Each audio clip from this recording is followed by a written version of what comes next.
एक गांव था जहां पर सलीम अपनी बूढ़ी दादी के साथ रहता था। बचपन में ही सलीम के माता पिता का देहांत हो गया था।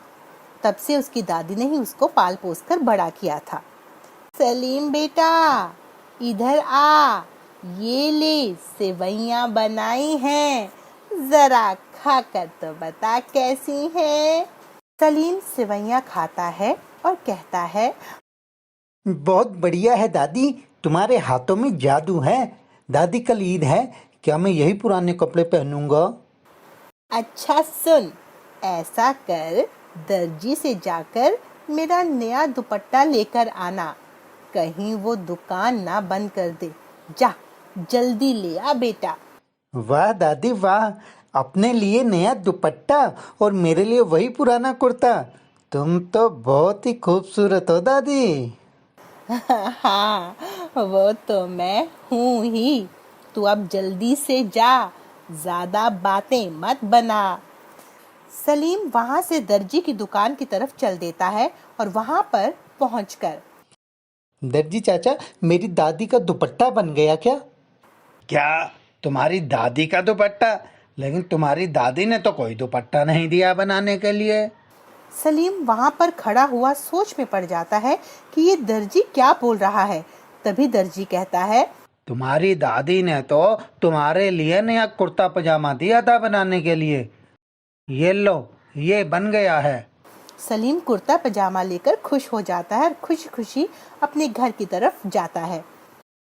अच्छा, तो दादी ने मेरे लिए ये नया कुर्ता पजामा बनाया है कल ईद के लिए।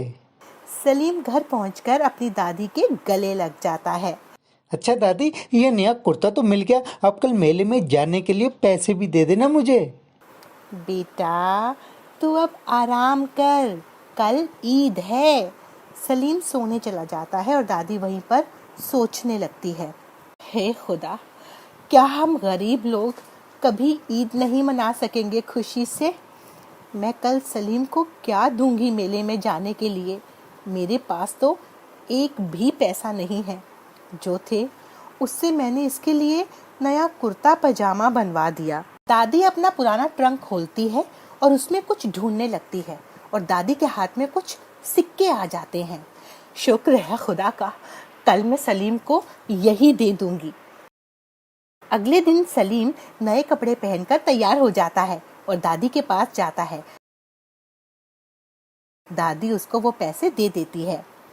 बेटा सलीम, ये ले, मेरे पास बस यही है, तू अपने लिए खर्च कर लेना।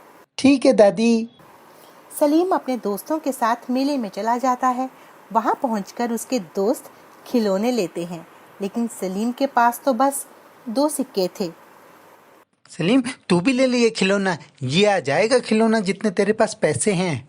सलीम वो खिलौना देखता है और उसका भी मन करता है उस खिलौने को लेने के लिए, लेकिन तभी वहां से एक आदमी कुछ सामान बेचता हुआ जाता है और उसके सामान पर सलीम की नजर पड़ती है तो एक चिमटे पर जाकर ठहर जाती है। तभी उसकी आंखों के सामने उसकी दादी का चेहरा आ जाता है। दादी, देखो तो रोटी बनाते हुए तुम्हारे हाथ जल जाते हैं। तू खाना खा बेटा, मेरे हाथों की चिंता मत कर। हाँ, ये चिमटा ही सबसे अच्छा रहेगा, इससे मेरी दादी के हाथ भी नहीं जलेंगे रोटी बनाते हुए। सलीम उस आदमी के पीछे भागता है और उसको रोकता है। रुक जाओ, रुक जाओ। हाँ बोल बेटा, कौन सा खिलौना दूँ तुमको? मुझे वो चिमटा चाहिए, वो कितने का है? ये लो पैसे, मेरे पास यही है। आदमी वो पैसे ले लेता है और ये तो बस 2 ही सिक्के हैं, ये 4 सिक्कों का आएगा। लेकिन मेरे पास तो यही है, अगर देना है तो 2 सिक्कों का ही दे दो। वो आदमी सलीम को चिमटा 2 ही सिक्कों में दे देता है। सलीम वो चिमटा लेकर बहुत ही खुश होता है और चिमटा लेकर अपने दोस्त के पास पहुंचता है। सलीम, ये तुम क्या ले आए? भला इस चिमटे का क्या करोगे? तुमने तो अपने 2 सिक्के ही खराब कर दिए। तुम्हारा खिलौना तो नीचे गिरकर टूट भी सकता है, लेकिन ये देखो मेरा चिमटा कितना मजबूत है। सलीम उस चिमटे को नीचे जमीन पर गिरा देता है और फिर उठा लेता है। देखा तुमने, मेरा चिमटा कितना मजबूत है। सलीम अपने दोस्त के साथ वापस घर की तरफ जाने लगा। वो बहुत खुश था और सोच रहा था, अब दादी के हाथ भी नहीं जलेंगे रोटी बनाते हुए, दादी भी कितना खुश होगी। जैसे ही सलीम घर पहुंचता है तो भागकर अपनी दादी के पास चला जाता है और उसको वो चिमटा दिखाता है। अरे सलीम, तू ये क्या लेकर आ गया? अपने लिए कोई अच्छा सा खिलौना ले आता।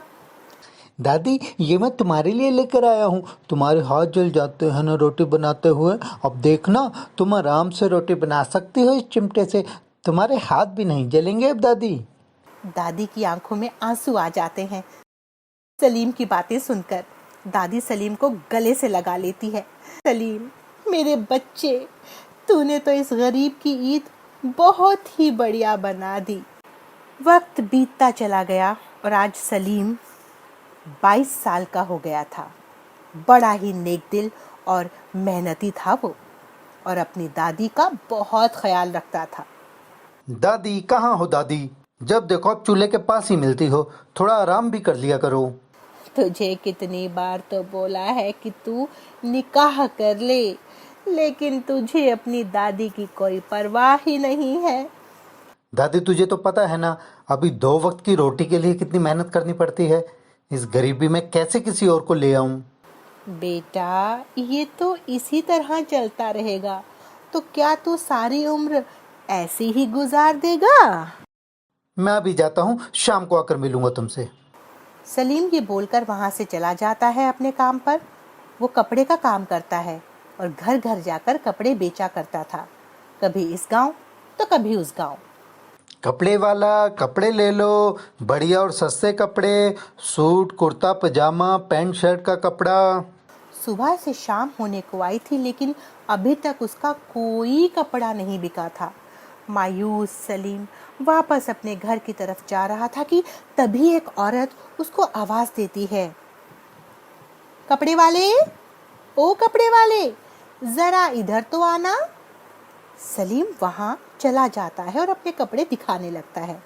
वो सलीम से कुछ कपड़े खरीद लेती है। सलीम बहुत खुश होता है और वहां से खुशी खुशी अपने घर की तरफ चल देता है।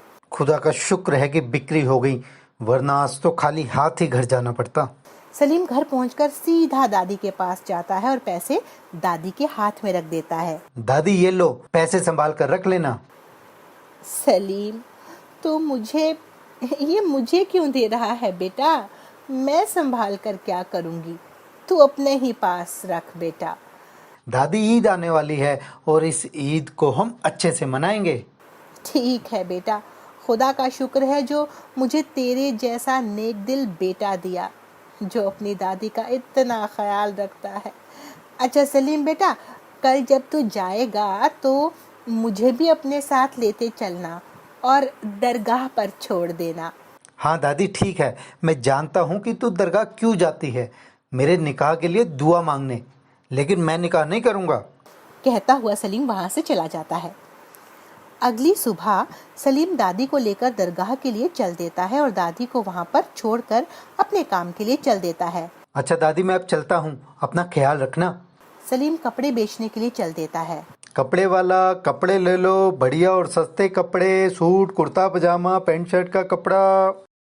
उधर दादी दरगाह से वापस अपने घर की तरफ चल देती है और चलते चलते दादी को चक्कर आ जाता है और वो नीचे गिर जाती है कि तभी वहां पर सलमा, जो कि उसी गांव में रहती थी। दादी, क्या हुआ? तुम ठीक तो हो? हाँ बेटी, घर जा रही थी दरगाह से, पता नहीं कैसे ये चक्कर सा आ गया। अब तू कौन है बेटी? अरे दादी, मुझे नहीं पहचाना? मैं सलमा हूँ, मेरे अब्बू की दुकान है ना मोड़ पर। अच्छा, तू असलम की बेटी है। हाँ दादी, चलो आपको घर तक छोड़ देती हूँ। वो दादी को वहाँ से उठाती है और किसी तरह उनको उनके घर पहुँचा देती है। बेटी सलमा, अल्लाह तुझे खुश रखे। दादी और सलमा दोनों बातें कर रही थी कि तभी वहाँ पर सलीम भी आ जाता है। दादी, मुझे आमिर ने बताया कि आप गिर गई थी। हाँ बेटा, मैं अब ठीक हूँ। ये सलमा है, यही मुझे घर तक लेकर आई है। आपका बहुत बहुत शुक्रिया। जा बेटा, सलमा को घर तक छोड़ कर आ। दादी के कहने पर सलीम सलमा को उसके घर पर छोड़ आता है। वापस घर आने पर दादी सलीम को कहती है, बेटा सलीम, मुझे तो सलमा बहुत पसंद है। अगर तू कहे तो तेरे निकाह की बात करूं। ठीक है दादी, अगर तुमको पसंद है तो मुझे भी पसंद है। और आज ईद का दिन आ गया था। सब बहुत खुश थे। दादी के कहने पर सलीम भी सलमा के साथ निकाह करने को राजी हो गया था और कुछ दिनों बाद सलीम की शादी हो जाती है और सब खुशी खुशी रहने लगे।